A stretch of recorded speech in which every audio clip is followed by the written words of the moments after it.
सबने शांति से हमारी बात सुनी है। और पानी वाले भैया जी आप भी,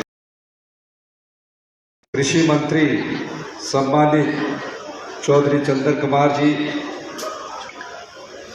हमारे बड़े भाई इस क्षेत्र के काका सब्जी क्षेत्र के प्रत्याशी श्री आनंद शर्मा जी, हमारे साथ लगती पंचायत के छोटे भाई भवानी सिंह पठानिया जी, हमारे ब्लॉक कांग्रेस कमेटी के अध्यक्ष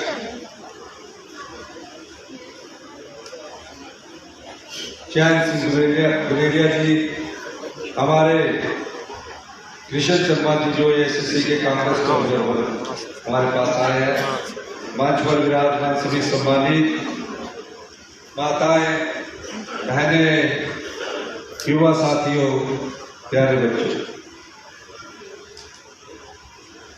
11 दिसंबर 2023 हिमाचल के इतिहास में, खासकर निचले हिमाचल के इतिहास में एक गौरवमय दिन था। तकरीबन जब से हिमाचल प्रदेश बना, पहली बार कांग्रेस पार्टी ने एक मुख्यमंत्री के तौर पर मुझे ये जिम्मेदारी सौंपी। ऐसा 75 साल में पहली बार हुआ। एक और परिवर्तन हुआ, जहां निचले हिमाचल क्षेत्र से मैं मुख्यमंत्री बना, वह एक जो परिवर्तन था, वो व्यक्ति मुख्यमंत्री की कुर्सी पर पहुंचा जिसके परिवार से जीवन में कोई राजनीति में नहीं था। एक आम परिवार से उठकर कांग्रेस के झंडे तले 40 साल से कांग्रेस पार्टी में काम करते हुए मैं मुख्यमंत्री की कुर्सी पर पहुंचा। हम जैसे परिवार से कोई व्यक्ति राजनीति करता है, आप जैसे साधारण परिवार से मैं उठकर आया, राजनीति करता है तो उसको कई मुश्किलों का सामना करना पड़ता है, लेकिन मैं अपने जीवन में चुनौतियों और मुश्किलों का सामना करके ही संघर्ष की सीढ़ी दर सीढ़ी चढ़कर जब मैंने 11 दिसंबर 2023 को मुख्यमंत्री के पद की शपथ ली थी, मेरे दिल में सिर्फ एक सोच थी कि आम लोगों तक, गरीब किसान तक, महिलाओं के सम्मान तक, युवाओं को रोजगार के अवसर हमने पैदा करने हैं। और मैंने उस दृष्टि से काम करना शुरू किया। 15 महीने हमारी सरकार को हुए, हमने ऐसा क्या कर दिया था कि भारतीय जनता पार्टी को पैसों के बदले मुख्यमंत्री की कुर्सी को छीनने की कोशिश की, पैसों के देकर सत्ता की कुर्सी हथियाने की कोशिश की। जब जनता ने उन्हें पिछले 2022 के चुनाव में नकार दिया था, हमें 40 सीटें दी थी, हम अपना काम कर रहे थे और आप लोगों के लिए योजनाएं बना रहे थे, तो भारतीय जनता पार्टी ने पैसों के दम से सरकार बदलने की जो कोशिश की, वो उसमें सफल नहीं हुए, क्योंकि मुझे आप लोगों का प्यार प्राप्त था और भगवान का आशीर्वाद प्राप्त था। मैं जो योजनाएं लेकर आपके पास आया हूं, उन 15 महीने की कुछ योजनाओं का ब्यौरा तो चौधरी चंद्र कुमार आनंद शर्मा जी ने दे दिया है। मैं बताता हूं मैंने 15 महीने में आपके लिए क्या किया। 15 महीने पहले रिवाज होता है कि मुख्यमंत्री बनने के बाद सचिवालय जाते हैं, पहला कदम उनका सचिवालय होते हैं। मैंने ऐसा नहीं किया। मुख्यमंत्री बनने के बाद सबसे पहले मैं समाज के उन लोगों के पास गया जिनकी इस समाज में कोई आवाज नहीं थी। वो अनाथ आश्रम गया जिन बच्चों के ना माँ थी ना पिता था। अब जिन बच्चों के माँ और पिता नहीं होते, रिश्तेदारों के पास वो रहते हैं, उनकी मन की पीड़ा वही बच्चा जानता है। उन्होंने सोचा कि ये सिर्फ मिठाई का डब्बा बांट कर चले जाएंगे, क्योंकि और भी कई लोग आते हैं, वो भी मिठाई का डब्बा बांट कर मीठी मीठी बातें करके चले जाते हैं। मैंने ऐसा नहीं किया। मिठाई तो मैंने उन्हें बांटी, लेकिन मैंने उनके दर्द को सुना, समझा और ये पाया कि जिस तरह इन्होंने अपनी माँ को खोया, पिता को खोया, मैं इन बच्चों को वैसा ही प्यार दूं और एक योजना लेकर मैं उनके लिए आया। जिस तरह हम अपने बच्चे का ख्याल रखते हैं, स्कूल पहन जाने के लिए अच्छे कपड़े देते हैं, सर्दी में कपड़े अलग, गर्मी में कपड़े अलग, इस योजना के तहत उन्हें सर्दी के कपड़े और गर्मी के कपड़े भी साथ ही मिलेंगे। जिस तरह हम अपने बच्चों को ट्यूशन लगाते हैं, हमने ये भी प्रबंध कर दिया कि बच्चों की ट्यूशन होगी और हर महीने पैदा होने वाले बच्चे से लेकर 18 साल तक के बच्चे को पहले 2,500 रुपया उसके अकाउंट में डालेंगे, उसके खाने पीने का पूरा खर्चा सरकार करेगी। 18 साल के बाद हमने इस उम्र को बढ़ाकर 27 साल कर दिया कि अगर इसने डॉक्टर बनना है, जिस तरह हम अपने बच्चे को डॉक्टर बनने के लिए कोचिंग देते हैं, कई चंडीगढ़ में देते हैं, हमारी सरकार ऐसे बच्चों को डॉक्टर इंजीनियर बनने के लिए या कोई भी कोर्स करने के लिए पूरा पैसा कोचिंग का देगी, फिर उनकी फीस देगी, हॉस्टल का खर्चा देगी और अपने बच्चे को जैसे हम पॉकेट मनी देते हैं, तो हमने उन्हें 4,000 रुपया महीने की पॉकेट मनी देने की प्रतिमाह शुरुआत कर दी है। ये योजना अक्टूबर में शुरू हुई। जो बच्चा अपनी माँ को खो दे, पिता को खो दे, चाचा जी के पास रह रहा हो, वो अपने मन की दास्तान नहीं बता सकता। हमने उसकी शादी के खर्च के लिए भी 2 लाख कर दिया, घर के लिए भी 3 लाख कर दिया। ये पहला पुण्य का काम हमारी सरकार ने आकर उन 4,000 अनाथ बच्चों के लिए किया। आज 4,000 बच्चे अक्टूबर के बाद से उस योजना का लाभ उठा रहे हैं। सब ये सोच कर काम कर रहे हैं कि हम सरकार ही माता, सरकार ही पिता, परिवार के बच्चे बने। दूसरा काम, 15 महीने की सरकार हमारी है। विधवा बहनें होती है, पति की अचानक मृत्यु हो जाए, बच्चे पढ़ाई कर रहे हैं, कोई डॉक्टर बन रहा है, कोई इंजीनियर बन रहा है, अचानक मृत्यु के बाद पत्नी के पास पैसे भी कम हो जाती, विधवाओं का कहर बढ़ जाता है। मैंने 27 साल की आयु तक सभी विधवा बहनों के बच्चे के लिए सारा खर्चा पढ़ाई का, हॉस्टल का सरकार उठाएगी। ये दूसरे बजट की मेरी योजना है, इसका लाभ आपको मिलना चाहिए। तीसरा काम, मनरेगा की दिहाड़ी कभी भी इतिहास में 60 रुपए नहीं बढ़ी। मैंने बोला कि गांव के लोगों के पास पैसा आना चाहिए। मैं खुद किसान हूं, मेरी माँ आज भी खेतों में काम करती है। हमने मनरेगा की दिहाड़ी को 60 रुपए बढ़ाकर 1 अप्रैल 2024 से लागू कर दिया है। अगले महीने से मनरेगा की बढ़ी हुई दिहाड़ी भी मिलनी पड़ेगी।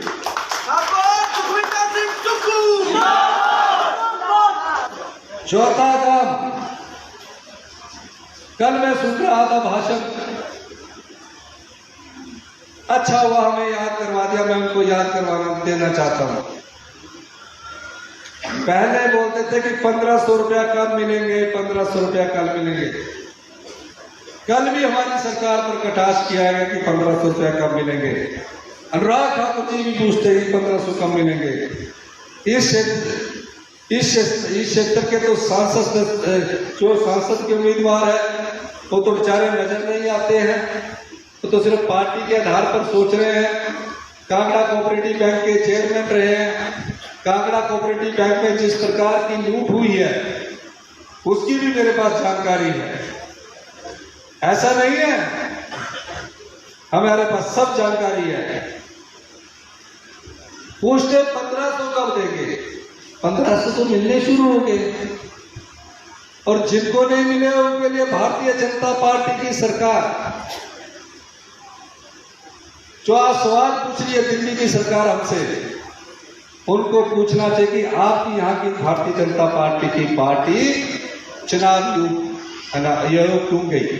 चुनाव योग में गए, कहने लगे 1500 के फॉर्म नहीं भरना चाहिए, बहनों की लाइन लग गई है।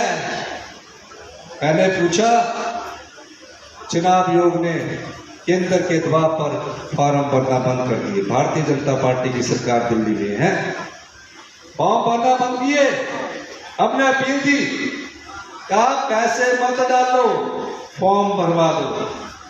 मैं आज एक मुख्यमंत्री के तौर पर बोलता हूं, हिमाचल सरकार की ये गारंटी है जो पूरी हो चुकी है, लेकिन जिन लोगों ने फॉर्म भरे हैं उनके सिर्फ पैसे रुके हैं, फॉर्म भर के उनके पैसे रुके हैं। ये कहना चाहता हूं कि अप्रैल में 1500 रुपया, मई में 1500 रुपया अगर इन्होंने आज इजाजत नहीं दी, अगर इतने शुभ चिंतक है, भारतीय जनता पार्टी की एक चिट्ठी लिखी है चुनाव योग में, चाहिए कि जो हमने अपनी चिट्ठी पर महिलाओं के 1500 रुपवाने की बात की है उसको हम विड्रॉ करते हैं। मैं आपको 24 घंटे के अंदर आपके अकाउंट में पैसे डलवा दूंगा। ये उनके द्वारा आचार संहिता में लिखा हुआ चिट्ठी है। मुझे आज आचार चुनाव योग बोलते हैं 24 घंटे के अंदर आपके यहां से डलवा दूंगा। ये सिर्फ आधों को मिल गए, आधों को रुकवा दिए। योजना सबके लिए होती है। 2,37,000 महिलाएं हैं यहाँ। कुछ महीने ऐसी भी होगी जिनको 1050 और 1100 पेंशन मिलती होगी। जाके देखना आपके अकाउंट में 1500 रुपया आ चुका है। हम पर कटाक्ष करते हैं। दूसरा, मैं एक और कहना चाहता हूं, ये महिलाओं के सम्मान की पुलिस में 1231 पोस्टों की भर्ती हो रही है।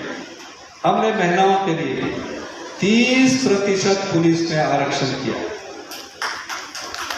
मनरेगा की गरीब महिला और विधवा महिला जो गरीब है, हमारी सरकार उनको 3 लाख रुपया घर बनाने के लिए देने जा रही है। 70 साल से ऊपर के जितने बुजुर्ग हैं उनके परिवार वालों को भी चिंता करने की जरूरत नहीं है जो हमारे बुजुर्ग हैं, क्योंकि मैं जानता हूं घर में जब बुजुर्ग होता है तो थोड़ी सी पीड़ा होती है, बच्चे से पैसे मांगने में हिचकिचाहट महसूस करता है। पिता है ना, बेटे से मांगने में भी परहेज करता है। माँ तो फिर भी बोल देती है, लेकिन वो पेन किलर खाता है, धीरे धीरे उसकी बीमारी बढ़ जाती है। बीमारी बढ़ गई, आप अंदाजा लगाइए, अपनी जमीन तक रहन कर देता है बैंकों के पास, सोसाइटी के पास, कर्जा चढ़ जाता है, जमीन बिक जाती है। मैंने उन हिमाचल प्रदेश के सभी बुजुर्ग जो 70 साल की उम्र पार कर चुके हैं, उनको 25 लाख रुपए की मुफ्त इलाज योजना के तहत लाया है। यह हमारी 15 महीने की सरकार की कारगुजारी है। मेरे पास कोई आया नहीं मांग रखने के लिए, मेरे पास किसी ने बात नहीं की, पर मैं जब आप जैसे परिवार से निकलकर इन परिस्थितियों से गुजर कर देखता हूं तो मैं पाता हूं कि सारा परिवार मेरा है, मुझे उनके लिए योजनाएं हैं। 15 महीने में कोई ये सोच भी नहीं सकता था कि जिस सरकार पर 75,000 करोड़ रुपए का कर्ज, 10,000 करोड़ रुपए की सिक्स पे कमीशन की जो देनदारी है, 85,000 करोड़ रुपए का कर्ज हो, उस कर्ज को दूर करे या 2026 में ओपीएस लागू करे। 2027 में हमारा चुनाव होना था, ये लोकसभा का चुनाव था, हमने काम किया, आपके लोगों के लिए काम किया था। मैंने चुनाव मद्देनजर नहीं देखे, मैंने 1500 रुपये अपनी बहनों को देते हुए चुनाव मद्देनजर नहीं देखे।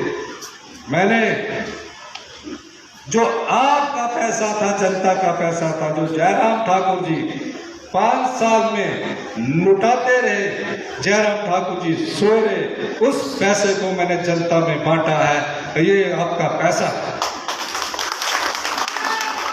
हमने सरकारी ये देखते हुए भी नहीं, मैंने ओल्ड पेंशन स्कीम लागू की, क्योंकि मैं खुद एक कर्मचारी का बेटा भी हूं, किसान का बेटा भी।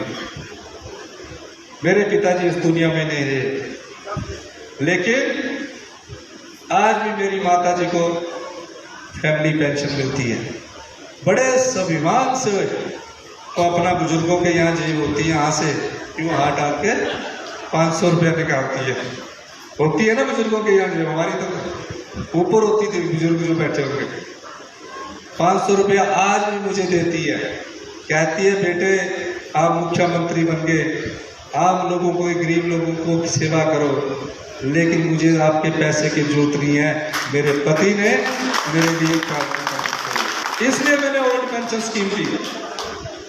और भारतीय जनता पार्टी की जयराम ने फिर रुकवाई हुई है। जो भी नेता आते हैं उनसे पूछिए हमारे 9,000 करोड़ रुपया सरकारी कर्मचारियों का अंशदान और क्यों रुकवाया है। यही मैं आपको कहना चाहता था। दूसरा, आज मैं आपसे अपील करने आया, एक तरफ आपके पास एक ऐसा नेता है जिसकी आवाज दिल्ली में बुलंद है, अगर वो चुनकर जाता है, दिल्ली में कांग्रेस की सरकार बनने वाली है। ये वहां आपके मंत्री होंगे, कोई इनको रोक नहीं सकता। और जो लोग ये बोलते हैं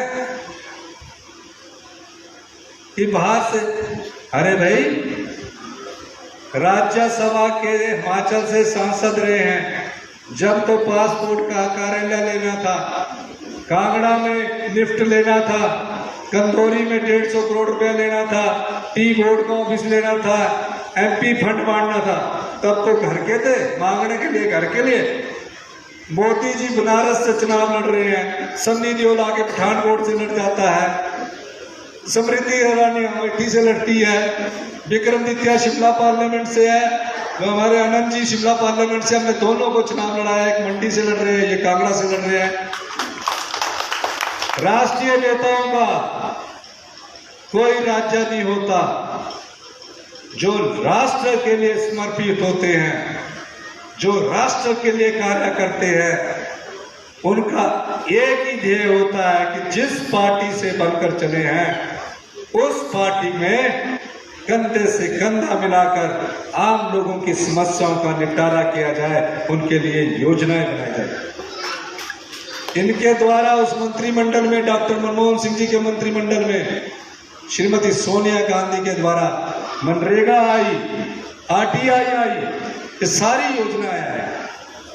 तो आपके सामने जो भी प्रत्याशी से यहाँ चुनाव लड़ रहा है, वो कांगड़ा बैंक में थे, कुछ नहीं किया उन्होंने। इनकी तो एक भी चिट्ठी आपके काम को करवा देगी, ये तो इनका परिचय है। अब हम ये पूछना चाहते हैं, आप चुनी हुई सरकारों को क्यों गिराना चाहते हो? क्यों इतना पैसा देकर आप चुनी हुई सरकारों को गिराते थे? 5 साल काम तो करने दो। हिमाचल प्रदेश में तो लोग इस तरह 5 साल काम देखते हैं और उसके बाद बोलते हैं पसंद नहीं आया तो बदली दी दे। समझो तो 5 साल करने दिया भाई, और हमने तो अच्छे काम करा दे। कोई ऐसा काम किया जो हमें खिलाफ हो? कोई नहीं, हमने क्या जनता से जुड़ा काम। लेकिन फिर भी इन्होंने कोशिश की। 27 फरवरी को राज्यसभा के इलेक्शन में वोट अगेंस्ट डाल दिया 6 कांग्रेस के बिके हुए प्रत्याशियों के। बिके हुए हैं वो, राजनीतिक मंडी में बिके। वोट आपका, आप कैसे मंत्री बनते हैं? अभी 40 डिग्री का टेम्परेचर है, मैं आपके घर पास खड़ा होकर वोट मांग रहा हूं। चौधरी चंद्र कुमार जी, अनंत जी, भवानी जी क्यों मांगते हैं? क्योंकि आपके पास वोट है, और आपकी वोट की ही ताकत एमएलए बनाती है, एमपी बनाती है, मुख्यमंत्री बनाती है, मंत्री बनाती है। जब इस वोट को प्राप्त करने के बाद विधायक बिक जाएगा तो आपकी वोट की वैल्यू नहीं रहेगी। इसलिए आजादी के बाद इस देश में कांग्रेस पार्टी ने सबसे बड़ा अधिकार क्या दिया है? वोट देने का अधिकार आपको दिया है, और इसी वोट की ताकत पर से आप बड़े से बड़े शासन को हिला सकते हैं। मैं आपसे प्रार्थना करने आया हूं, हम लोग आपसे ये प्रार्थना करते हैं, 5 साल हमारा काम देखिए। हमारी सरकार को कोई खतरा नहीं है। अभी 3.5 साल तक हमारी सरकार चल रही है, लेकिन जब हम अच्छा काम करते तो इन्होंने जो गलत किया उसका जवाब देने के लिए मैं आपके पास आया हूं, उसका जवाब मांगने आपसे आया हूं। मैं जवाब मांगने आया हूं कि हमने अच्छा काम किया, और अच्छे काम को आप अच्छा परिणाम दोगे। 3.5 साल हमारी सरकार के 2 एमएलओ को मैं चुनाव लड़ा रहा हूं, क्योंकि हम चाहते हैं कि भारतीय जनता पार्टी ने जो नोट के दम से सत्ता त्यागने की कोशिश कर रहे हैं उनको सबक सिखाया जाए। तो ऐसी पार्टी जो नोट के दम पर आपकी सत्ता त्यागना चाहती है, वोट के दम पर नहीं, नोट के दम, तो ऐसी पार्टी को सबक सिखाओगे?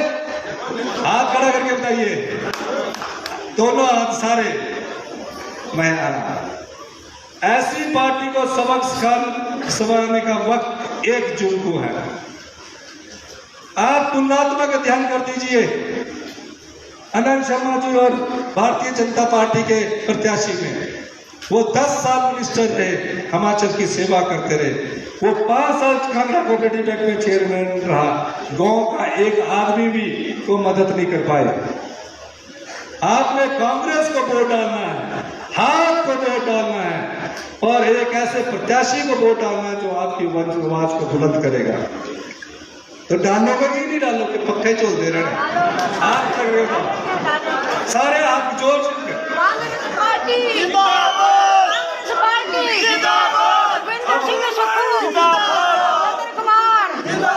अब मैं क्या कहने जा रहा हूं, 2 मिनट। 27 तारीख को राज्यसभा का चुनाव हम हार गए, मेजॉरिटी होकर हार गए। जयराम जी क्या बोलते हैं कि इस सरकार को तो भगवान भी नहीं बचा सकता। हमने बोला भाई ये क्या है, हम तो भोले वाले लोग हैं।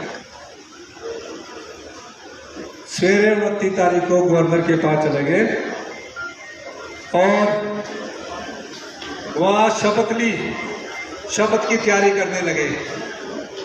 दर्जिया जो कोट पैंट 10 सिलाई का ऑर्डर देता, सारा भी एक आदमी था, सब पूछा था कि सिलाई का ऑर्डर देता, पर भगवान हमारे साथ था, उसने हमारी सरकार बचाई। और जयराम जी के पास दर्जी का कोट पैंट किलिया चेटंगी रह जाना चाहिए, तो किलिया चले जाना। फिर भी इन्होंने 1 महीना बाहर रहकर सरकार गिराने की कोशिश की। जब हार गए तो फटका पहना बीजेपी का। तो बेचारे बीजेपी के ईमानदार कार्यकर्ताओं को भी नहीं पूछा। क्या तो बीजेपी के ईमानदार कार्यकर्ताओं से ये अपील करना चाहता हूं कि आप भी इस बार सबक सिखाने के लिए आनंद शर्मा जी को वोट डालिए। इनको सबक सिखाने के लिए ईमानदार कार्यकर्ता है। ये लड़ाई कोई सरकार बनाने के लिए नहीं है, कोई मुख्यमंत्री की कुर्सी की बचाने के लिए लड़ाई नहीं है। ये लड़ाई है ईमानदारी की बेईमानों के साथ, सत्य की झूठ के साथ, दागदार की बेदाग के साथ और धर्म की अधर्म से ये लड़ाई है। 10 तारीख को जब आप इस लड़ाई के मैदान से वोट डालने जाएंगे तो मन में यह विश्वास लेकर जाना कि हिंदुस्तान में हिमाचल प्रदेश भविष्य की राजनीति की दिशा और दशा तय करेगा। यह लड़ाई मैं अकेले नहीं लड़ सकता। इनके पास बहुत धन है, हमारी तो छोटा सा राज्य है। यह लड़ाई जनता लड़ेगी, तो आप लड़ोगे कि नहीं लड़ोगे? आप यह लड़ाई जनता लड़ेगी। जनता की ताकत ही धन बल को हरा सकती है। इस लड़ाई को आपको लड़ना पड़ेगा। लोकतंत्र की ताकत जनबल है, धनबल नहीं। ये तो हर बार क्या होगा, धनबल आएगा, वोटें देगा और राजनीतिक मंडी में बिक जाएगा। इसको यहीं रोकना पड़ेगा ताकि हिंदुस्तान की राजनीति में हिमाचल से ये संदेश जाए कि हम देवी देवताओं के प्रदेश में रहते हैं। बेईमानों का हम कभी साथ नहीं देते, झूठों का हम कभी साथ नहीं देते, अधर्म पर चलने वालों का हम कभी साथ नहीं देते। हम साथ देते हैं ईमानदार का, हम साथ देते हैं सत्य का, हम साथ देते हैं वेदांत का, हम साथ देते हैं धर्म युवक का। तो इस लड़ाई में मैं आपसे प्रार्थना करना चाहता हूं कि लोकतंत्र की ताकत जनबल जीतेगी, धनबल हारेगा। क्या? जनबल धनबल हारेगा। अब जोर से बोला, जनबल जीतेगा। हाथ खड़ा करके बोलो, जनबल जीतेगा। जोर से, थोड़ा मजा नहीं आया, बीच वाले नहीं। जनबल जीतेगा, धनबल हारेगा। जनबल जीतेगा, धनबल हारेगा। बेईमानों को हराने के लिए आप सबको इकट्ठा होकर ईमानदार को जिताना होगा। यही मैं कहना चाहता हूं। धन्यवाद। जय जय भारत।